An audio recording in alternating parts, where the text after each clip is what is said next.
Hello there, ladies and gentlemen. Today we're talking about another Total War Attila mod. This mod takes Attila back in time into the classical period right to the year 202 BC on the eve of Battle of Zama. The battle that decided the Second Punic War. This is Ancient Empire, so let's jump in and discuss this mod. Is it any good?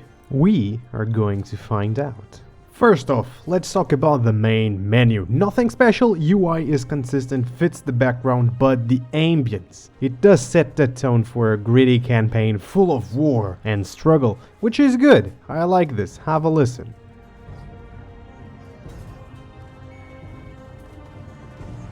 Okay, so that was the main menu. I have to admit, I looked for something to nitpick and I just couldn't find it. Just kidding. I did find something to nitpick. Look at this button. It isn't even centered on the frame. What a shame for display. Our men are running from the battlefield. Shame for display. Let's talk about the factions. What factions can you play on this mod? On the custom battle you have this massive list of factions, but the only one that matters is the Proto-Portuguese, or the baby Portuguese faction, the Lusitanians. And yes, I am very pleased to see it is here. Extra points for featuring the Lusitanians.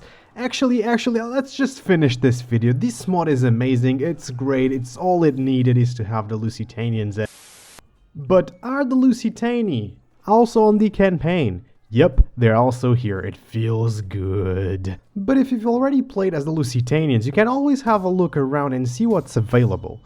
We got Rome and Carthage, stars of the show of course, the Diadochi and Pergamum and Athens, some Celtic tribes, some Germanic tribes, Numidia and Nabatea, Eastern factions including Greeks from the east, and finally the Dacians and the Thracians.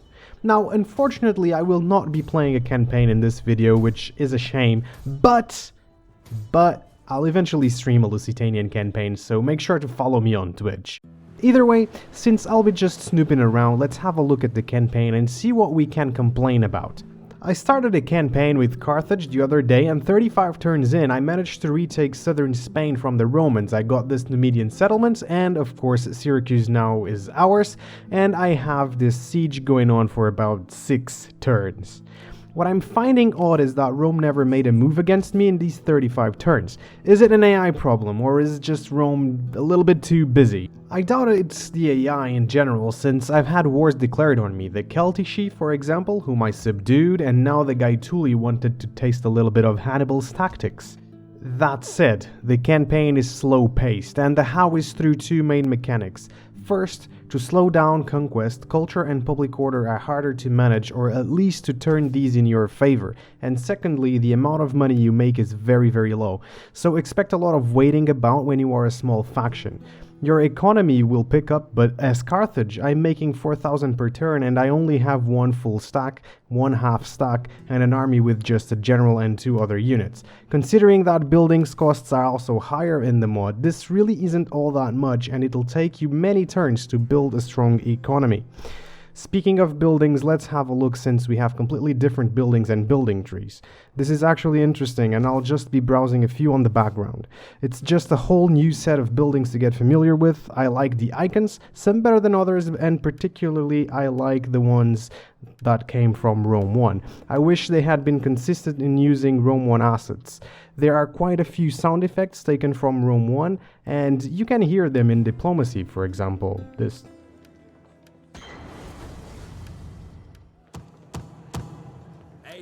Rome 1's soundtracks were also added on the campaign, though it isn't consistent and sometimes an Attila soundtrack will play. Also, I found this weird bug when recording. Gods of the afterlife, spare my ass. Well, why do you trouble my digestion today? Why do they sound as if they were on the toilet, taking a massive dump? Is it because I'm deterred? Is the game making fun of me? I'm also not sure if this is due to the mod or Attila itself. 12 seconds later. Actually, my audio jack was not plugged in properly. Anyway, politics seem to me to work in the exact same way as the base game, family tree, loyalty, governors and all that jazz, but of course we get new edicts to play with. The character development borrows a lot from Rome 1 and your characters might get a ton of different traits. This is awesome, I love this, but of course there's still the point distribution system, though I find this to be very similar to Attila, just different icons and maybe some different effects. Now let's just talk about the overall aesthetics of the campaign, and I have to tell you that the terrain looks great. The models have been replaced by classical looking ones and it looks the part for sure. And then the overworld map looks good without the borders between regions for a true fog of war sense. That is all fun and cool, but where's the bad stuff? Okay, look, I found two things that don't make much sense. So first off, the main characteristic of your character, this one right here, for example, you have 2 levels on it. But both levels are exactly the same. So even if you spend a point here, you'll gain absolutely nothing. What the heck, developers? Fix your mod. Mod's absolutely trash now. Boo! And the other thing has to do with building. So here the mint says it costs you some money per turn, but it also gives you money per turn. What the heck? So it's a net positive, right? Just give me the difference. Now, to be fair, like this you get more from modifiers, so maybe that's what the devs were going for. But now they can't say that, because otherwise I'll say that they're just giving us the excuse I made up for them. Overall, I find the campaign enjoyable, but it can get boring, especially if you're playing smaller factions due to its slow pace. It seems to be a bit faster than mods like DEI, which is good in my opinion, but maybe still a bit too slow for some. And of course, not to forget that you can play the Lusitania without DLC, and for that, it's definitely better than DEI. Definitely. Now, onto the battlefield. This is where the mod really shines with the detail on all units, especially on the Roman units, the shield patterns, the gear that was probably partially important for Rome 2, and a variety of units. It's really amazing what has been done here. The balance seems good and it feels good. The battles aren't over too quickly, neither are they too slow. On this mod, careful use of tactics will win the day, but having top tier units will probably also carry the day because they will tire slower and can hold way longer. And fatigue is very important on this mod. I also found that the elephants are absolute beasts when used properly, and I believe that's exactly the theme of this mod. Units will excel doing what they do best. Now hear me out, this sounds like a silly thing to say because of course a unit would be good at what they do best. The thing is that hoplites will hold their ground especially well. They may not do a lot of damage, but they will hold. An offensive infantry unit will shred weaker units due to their higher melee stat, but they'll also take more damage. I think this forces the player to use more varied armies to counter as many situations as possible. I found that missiles, while good, are not the be-all and all, and a massive army of skirmishers won't be able to defeat a not as massive infantry army with a bit of cavalry support. It's all about positioning and playing the AI. I find this to be engaging and entertaining to play. During my 35-turn Carthaginian campaign, I fought a few very tough battles that, honestly, they could have gone either way. The one hit point system a la Rome 1 implemented here works remarkably well, and I do hope that Total War notices this and goes back there, because I very much prefer this system to the health point based system. Well, let's just admit one health point is still one health point, but I hope you can understand where I'm coming from here. With all of this said, who is this mod for?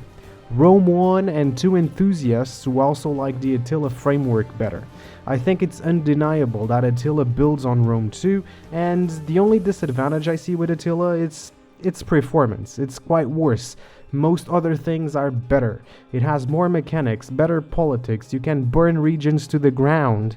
What else could you want? Burning regions to the ground. That would sell the game. That just would sell the game, okay? It's just a more complete experience, but because it runs worse, personally, I prefer Rome 2. So I would rather play that than this. And yes, even with Ancient Empires on. The mod is great, don't get me wrong, and it does an amazing job of bringing Attila back to the classical period. And if your computer is able to run Attila as well as Rome 2, damn man, just get Attila. Like seriously, get Attila, slap Ancient Empires on it, and profit. Well, in fun. Fun does not pay rents, guys, trust me, I tried. and now I'm homeless. Oh wait, no, those were bowel movements. You get it? Because I'm a huge turd and I'm out.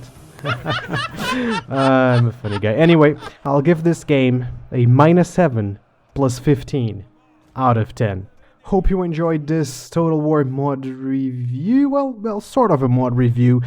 Be aware of the olive oil. Take good care of your pet codfish. And remember to order some pastéis de Belém. And as always, Portugal, caralho.